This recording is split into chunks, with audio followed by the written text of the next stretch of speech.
My name is Reverend Kylie Renner, and on behalf of the entire One Spiritual Center community, I just want to welcome you here today, this morning. It feels like a whole nother world after last week. Wow, that was cold. Today it feels like spring out here. So if you're feeling cold, you're really glad you weren't here last week. Thank you for bringing your presence here this morning. It's so interesting this time of year to start to just feel the kind of shifts that are happening, starting to see the I have no idea what that was. Oh, that was loud, vigorous. There was the bulbs are starting to poke themselves out, the early ones, and so I have this row of crocuses in the back that I've actually been trying to move for 3 years, and they just won't move. Like I dig them up and move the bulbs and they keep on coming back up. And I cannot tell you how deep I've had to go. And it's so interesting to watch that process of how life wants to keep on going and how it shows us its presence even in the midst of that time where it feels like maybe spring might never come. So thank you for bringing your love into this space. I found a cricket inside this morning. I think that means the critters are starting to move around and find their way back. So I'm in that energy this morning, and I'm just so glad that you're here with us today. So if you feel comfortable closing your eyes, we're going to just take a moment to breathe into this day and to pray together as we welcome this opportunity to show up. I know the power and the presence of the One operating through us, guiding us and directing us, and that power and presence brought us together today.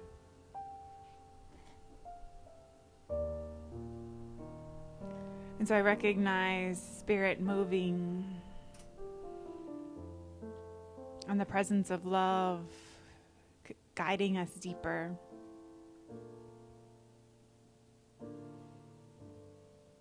And I know and I honor this place we are in the cycle of life.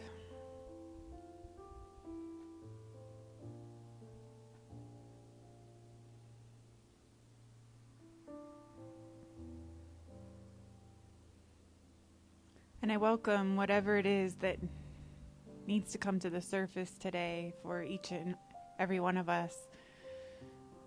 Whether it's a new question or a sense of comfort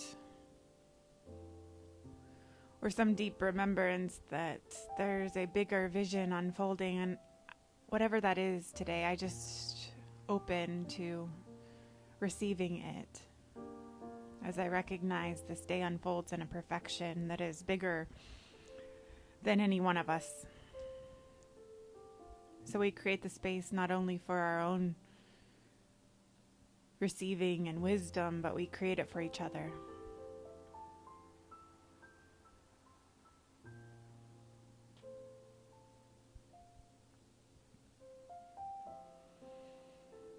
And so I just let go into this day. And I let it be. And so it is.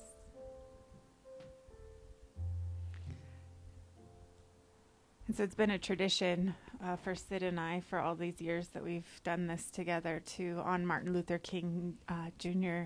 Weekend to sing this song as a community. And so we invite you to join us this morning.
for our meditation this morning, the new meditation by John Bartlett named Space Cat's Magical Vacation.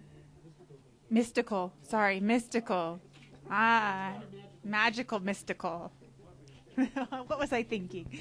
I'm prepared.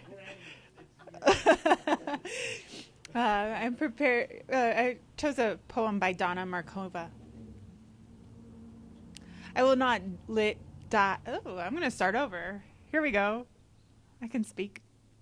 I will not die an unlived life. I will not live in fear of falling or catching fire.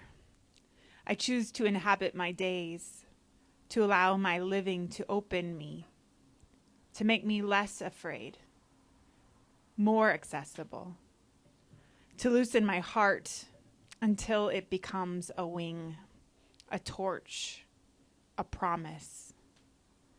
I choose to risk my significance, to live so that which came to me as seed goes to the next as blossom, and that which came to me as blossom goes on as fruit.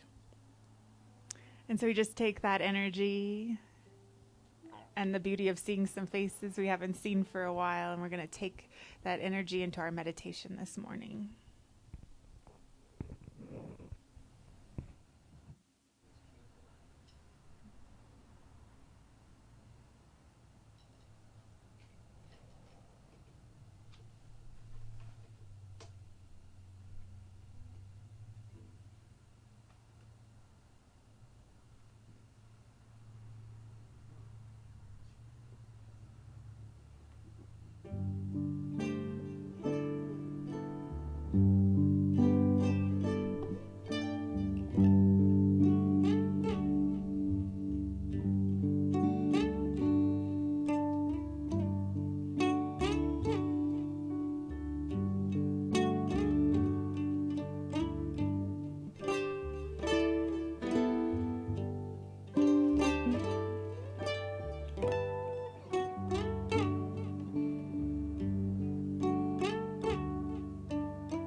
It was so cold last week that Milo didn't show up today.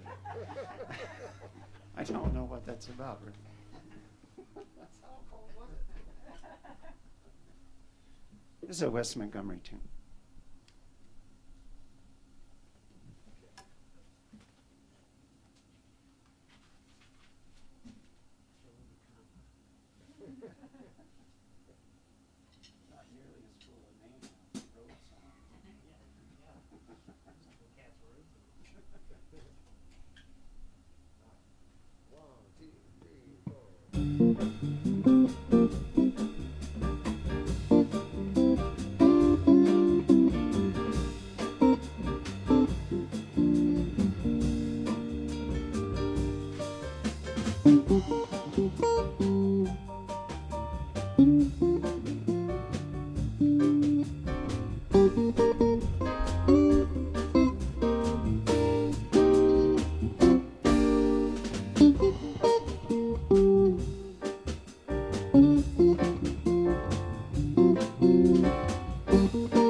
Thank you, guys. And Milo didn't ditch us from the weather. Milo had a family commitment this morning that we found out about yesterday. So I think we all found out about it yesterday. So nice to see you. So Rachel, if you want to chair any of the chairs that are here that are open, you're welcome to. Wonderful. So yesterday when Sid called me to tell me Milo wasn't going to be here and to make sure we still wanted to sing We Shall Overcome this year, especially in the sense of like, holy cow, where are we as a country? Where are we in this whole arc of justice that Martin Luther King Jr. talked about? Like, where are we in all of this? And I was like, yes, we have to sing the song. We have to. And I started to think about the words, and so my title today is Someday. And I'm using that from the song, the idea that someday we get to some place where we're transformed, where we're healed, where we treat each other as if we remember that we are one. And how do we make that into a reality? How do we turn that from just some sort of sense of pipe dream, some far off time to something real and tangible? How do we become that vision? Especially because I don't know about you, but I'm feeling it's really far away right now. Like with all of the things that are going on, it feels like maybe even further away than I realized, and I thought it was pretty far away. And so I always think back when I think about someday to this encounter I had with my cousin's daughter. And this was part of my family I didn't see very often, and I'm closer to the age of my cousin's kids than I am to my cousins, and this particular encounter happened. I was probably in middle school, and I was visiting my cousin and her kids, and one of her children was very young. She was just learning to talk, and she was very, very precocious. And she also was very, very spoiled. And so basically they never told her no. But the way my cousin got around saying no was when the little girl said, "Oh, can we go to Disneyland today?" They didn't live anywhere near Disneyland. Her mom would say, "Well, someday we can go." And she would say, "Well, can we go get ice cream right now?" And she'd say, "Someday we'll go get ice cream." And that's how she got away from the tantrums that would show up if she heard anything other than no. And so I was having this conversation with the little girl, asking her, what we were going to do over the time I was going to be there. And she kept using the word someday in a way that I didn't quite understand. And so it kind of went like, well, Monday we're going to the pool, and Tuesday we're going to go to the mall, and then Wednesday we're going to go to the lake, and then someday we're going to go to Disneyland. And I would be like, what? What's someday? And I realized that she actually thought someday was a day of the week. It wasn't like someday we aren't defined. It was like someday actually exists somewhere in there. And although at the time I just thought it was amusing, I'm realizing the more I think about it over the years, like there's something really powerful about making someday a day of the week. Making someday be, today is someday. Someday that can happen, and today is the day. Someday we can transform, and today is the day. Someday we can move from where we are, and today is the day. So there's this beautiful story that Toni Morrison tells that I come back to over and over again, and I want to share it with you because I think that sometimes when I get into this mode where it feels like the transformation is really far off, where we're not there, that the encounter with someday and whose job is that gets to be a really important conversation. So the story goes that once upon a time there was an old woman, blind and wise, or possibly it was an old man, a guru perhaps. I've heard this story or one exactly like it in the lore of several cultures. So once upon a time, there was an old woman, blind and wise. In the version I know, the woman is the daughter of slaves, Black, American, and lives alone in a small house outside of town. Her reputation for wisdom is without peer and without question. Among her people, she is both the law and its transgression. The honor she is paid and the awe in which she is held reach beyond her neighborhood to places far away, to the city where the intelligence of rural prophets is the source of much amusement. One day, the woman is visited by some young people who seem bent on disproving her clairvoyance and showing her up for the fraud they believe she is. Their plan is simple. They enter her house and ask the one question, the answer which rides slowly on her difference from them, a difference they regard as a profound disability, her blindness. They stand before her, and one of them says, "Old woman, I have in my hand a bird. Tell me whether it is living or dead." She doesn't answer. She is blind and cannot see her visitors, let alone what is in their hands. She does not know their color, gender, or homeland. She only knows their motive. The old woman's silence is long, and the young people have trouble holding their laughter. And finally she speaks, and her voice is soft but stern. "I don't know," she says. "I don't know whether the bird you are holding is dead or alive, but what I do know is that it is in your hands.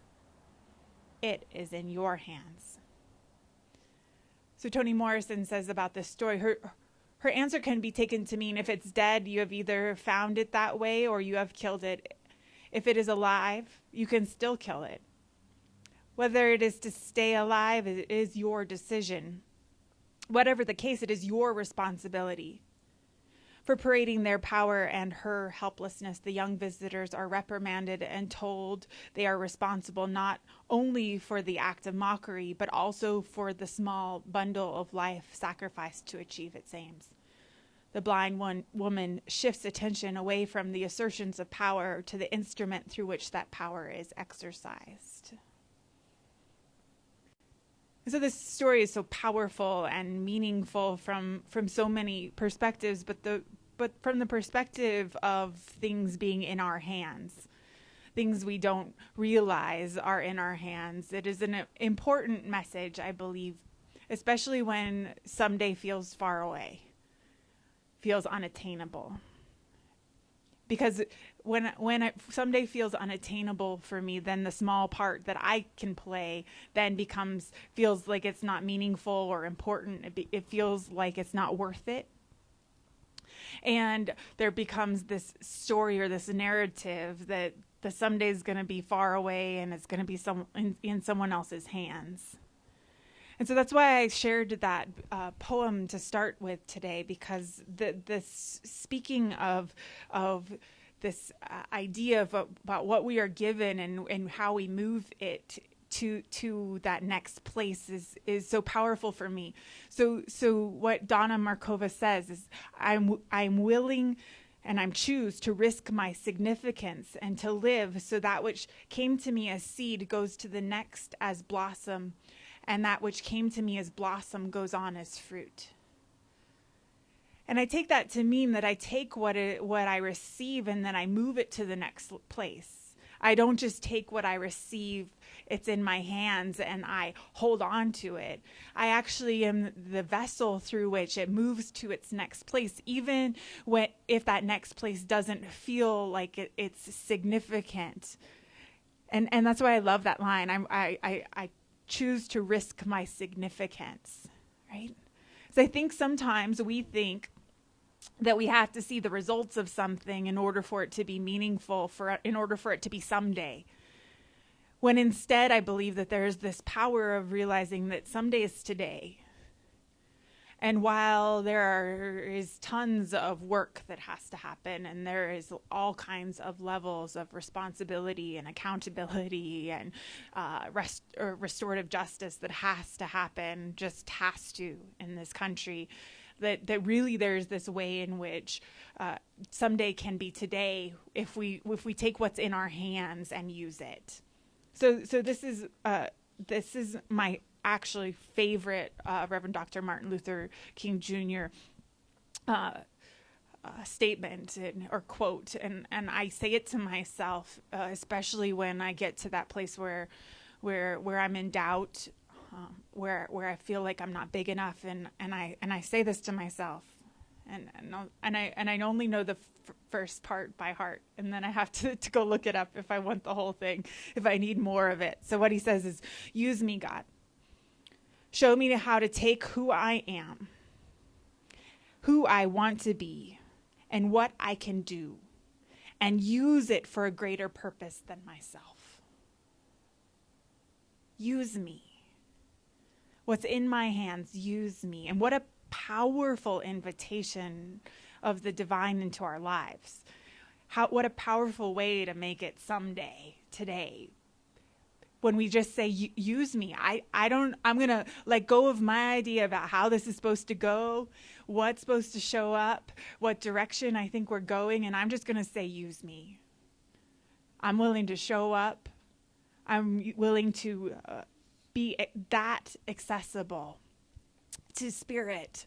And I think that the more we are willing to practice on that level, that the more we become vessels in which someday becomes bigger than we realize, that someday becomes a more powerful place. So there's a story that's told about a young writer who went and talked to an old painter, and they were talking about their crafts and developing their craft, and the painter told the young man about how he painted his canvases and how he made those choices, and what he told the young man is that he never knew what the completed picture would look like. When he started, he could only see one part. And so he'd make a stab at capturing what he saw in that part on the canvas in his mind. And when it turned out not even remotely like he had imagined, he would just paint over it. But every time he figured out what the painting wasn't, he was one step closer to finding out what it was. And what's so interesting about this is for anyone who does creative pursuits, like painting over something and starting over is sometimes really difficult, especially if we've taken a lot of time to get to some place where we thought we were progressing.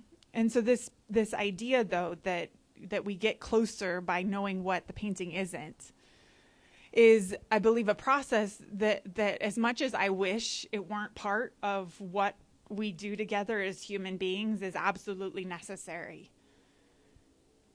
And I said for years that I really wanted to stop learning by what not to do. Like, I wanted that to not be part of the learning and transformation process. And the deeper I get into this work and the questions that are coming up, I realize that it's actually an essential part of it. It's like, what do we not want is absolutely as important as knowing what we do want. Because what happens is when we realize what something isn't, or what that painting isn't, or what that energy isn't, is that we actually grow that spark part of ourselves that can encompass all of it at the same time.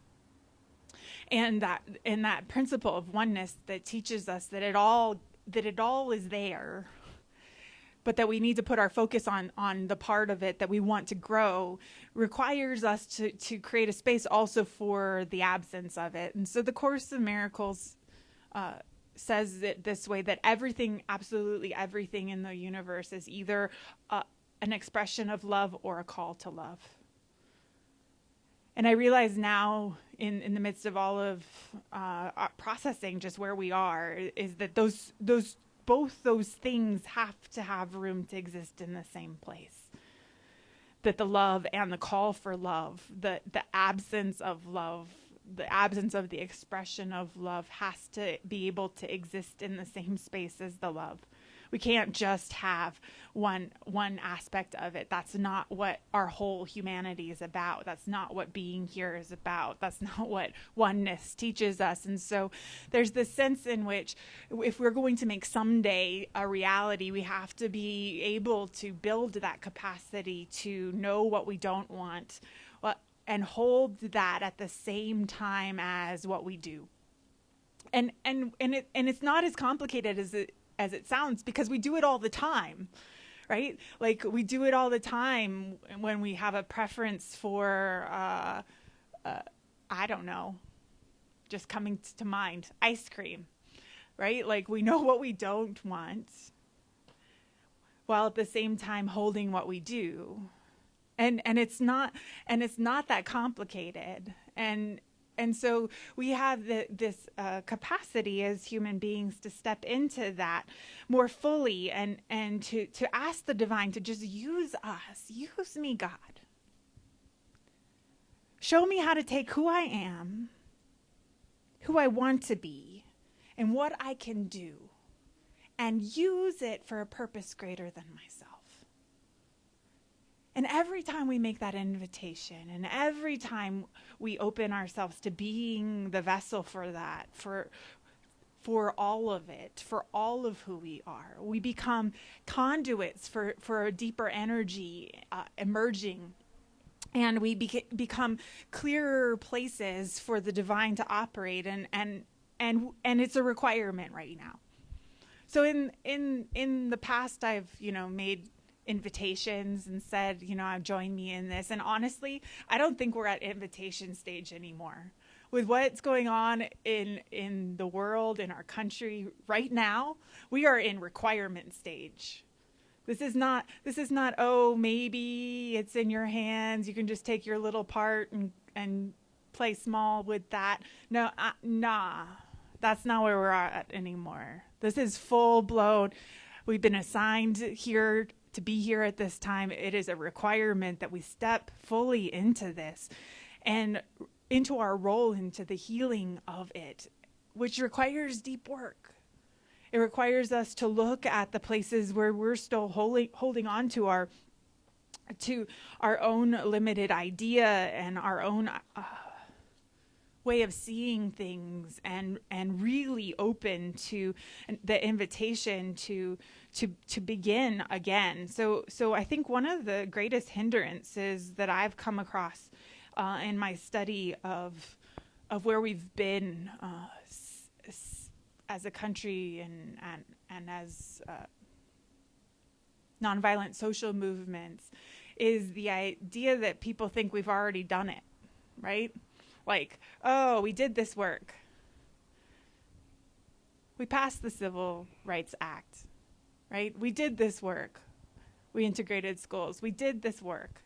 We already did this. I already protested this shit, right? Like, and that is a deep hindrance to the actual movement that has to happen, because it is clear that we have, we may have, but we need to do it again, and bigger and deeper and more encompassing, that there's deeper healing and restoration that has to happen. And I just recognize that we can't keep saying we've already done it. And this is very, very true also on a spiritual level, because I find it in myself when I think, oh, I already dealt with that issue. I already healed that. I'm supposed to be done with that. And that energy that I put out there when I don't want to look at it again is the exact energy that stops me from being able to really powerfully say, use me. Because I think, well, you can use me in all these other areas, but not that one. We already did that. And that's not how spirit works. And that's not what the requirement of this time is. And so I'm begging you.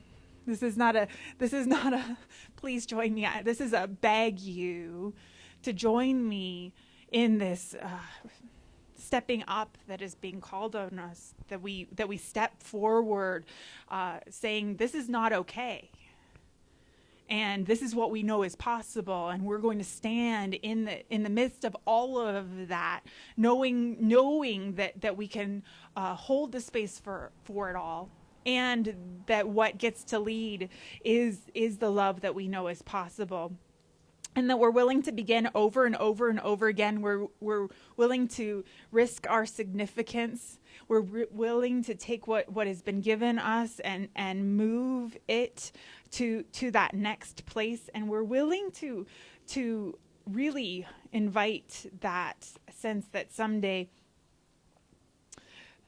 gets to be today. So the other thing And my last thought this morning is that is also this week the anniversary of Mary Oliver's passing last year, and I was thinking about this statement and this question that she gives us, and I want to share it with you because I think this is a good way to contextualize all this. So this is what you say. That's the big question, the one the world throws at you every morning. Here you are, alive. Would you like to make a comment? Here you are, alive. Would you like to make a comment?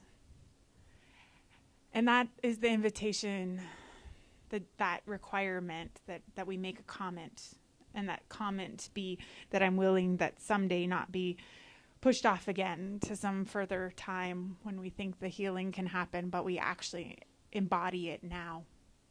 And so thank you for joining me in this. I'm going to ask the band to come up, and we're going to sing into our prayer. And as we prepare the way for that, I just invite you maybe to feel that space where there might be something. I'm going to say jingling because that's how I'm experiencing right now. I have something jingling over here that's saying, "Oh, really, Kylie?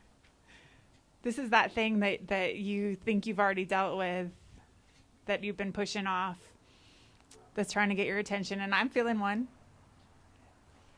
And if you're feeling something like that, I'm just going to invite you to help me and help each other open through prayer to becoming available to be used in the healing of that right here and now. So please join me as we sing into our prayer.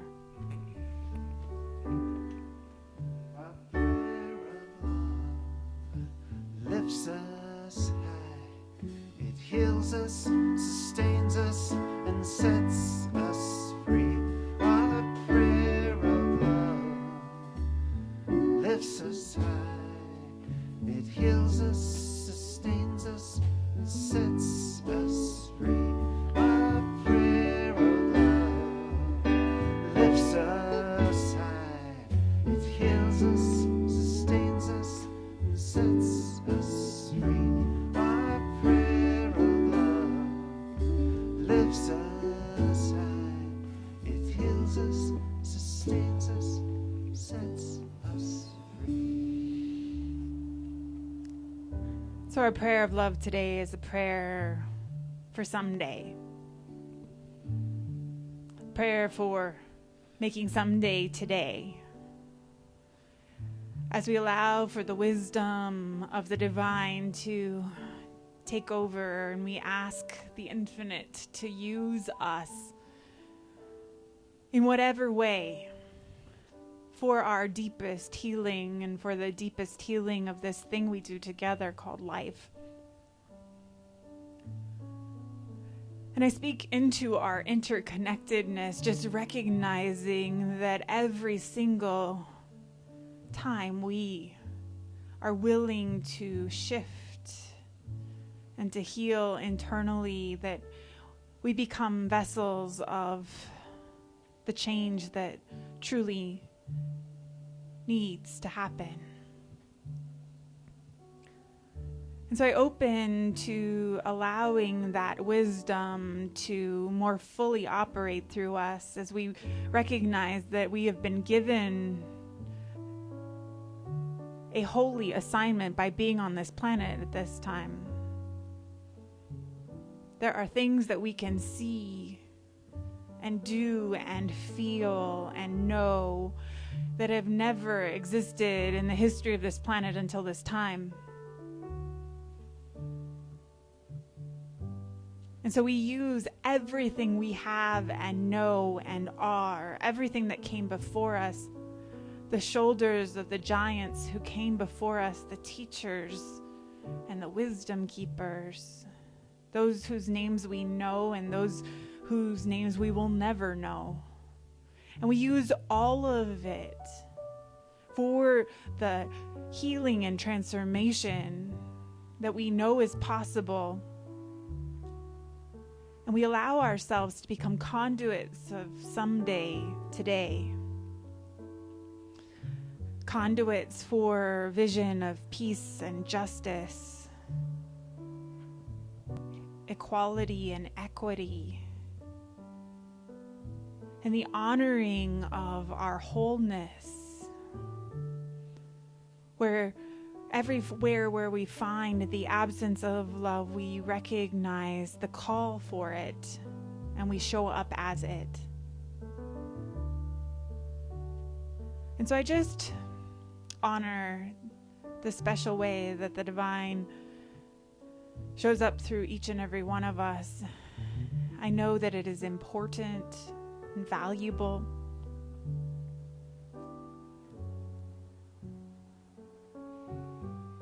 And I just let it surprise us, that infinite question about what comment we'd like to make. I let it surprise us into this whole nother level of being. And we take that which is given to us as seeds and we let it blossom, and we let the blossoms turn into fruit. And we know that this is the work of love. And so we just lean into that. And we let it be. And so it is. Our prayer of love lifts us high. It heals us, sustains us, and sets us free. Our prayer of love lifts us high. It heals us, sustains us, and sets us free. Our prayer of love lifts us high. It heals us, sustains us, and sets us free.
Thank you. And thank you for being here today. Thank you for joining us.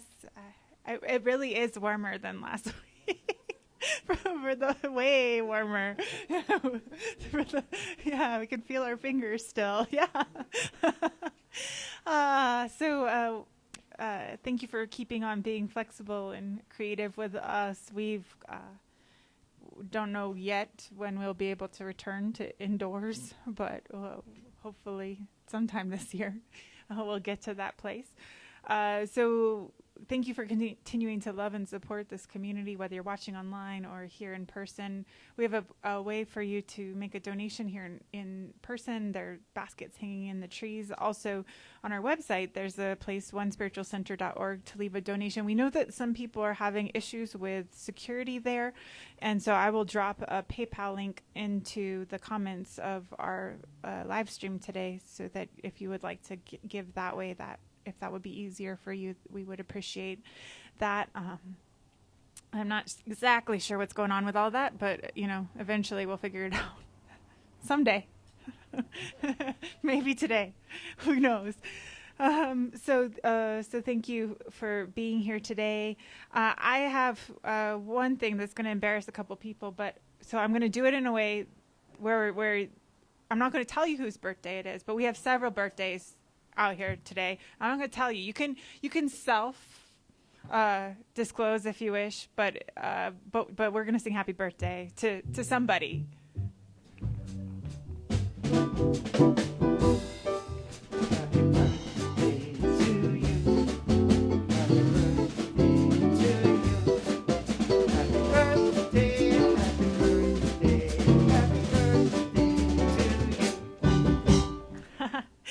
Happy birthday. Thank you for being here today. We have one last song and a blessing to sing to one another after that.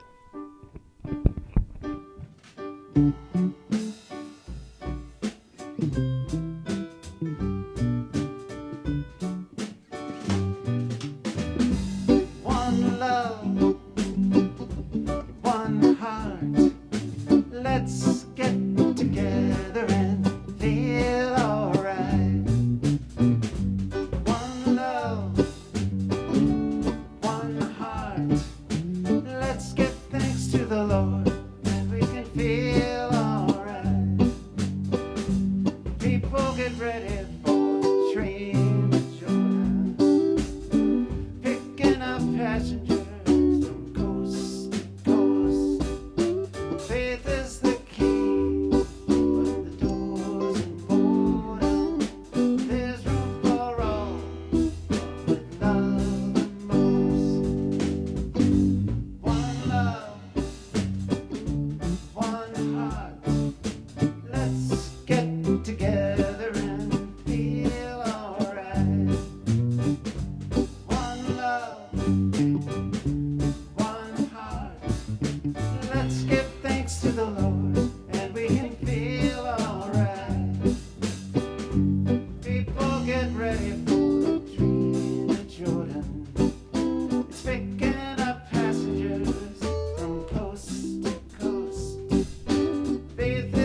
walk in beauty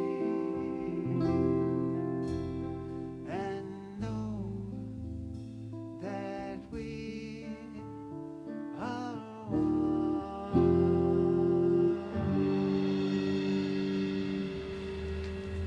This will be this.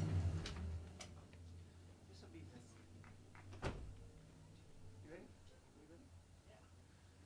1, 2, 3, 1.